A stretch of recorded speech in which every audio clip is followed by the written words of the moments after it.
지난 3월 생후 21개월 원생을 재우는 과정에서 온몸으로 아이를 눌러 숨지게 한 어린이집 원장에게 징역 9년이 선고됐습니다.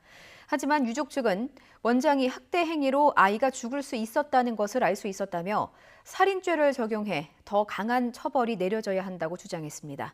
이상곤 기자입니다.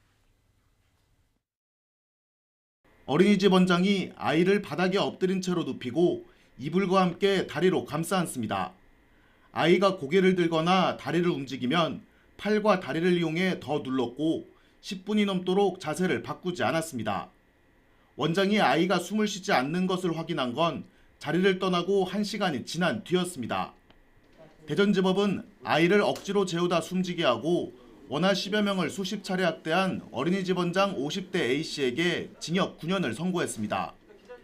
또 아동학대 치료 프로그램 40시간 이수와 아동 관련 기관 취업 제한 10년을 명령했습니다.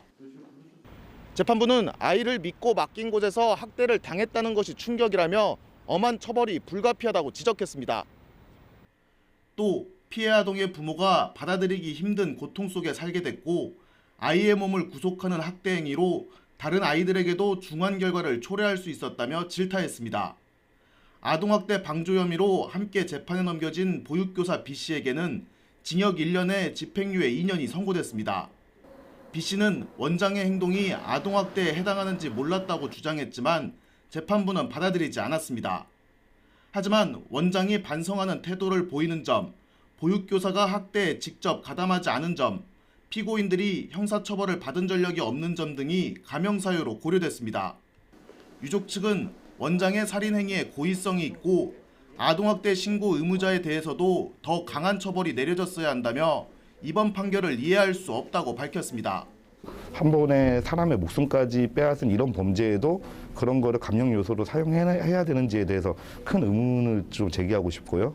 보육교사 같은 경우도 지금 특별특례법에 의하면은 아동학대 신고 의무자로 돼 있거든요. 오히려 가중처벌하게 돼 있어요. 사건 발생 8개월 만에 법원의 1심 판결이 나온 가운데 유족 측은 곧바로 항소를 검토하겠다고 밝혔습니다. YTN 이상곤입니다.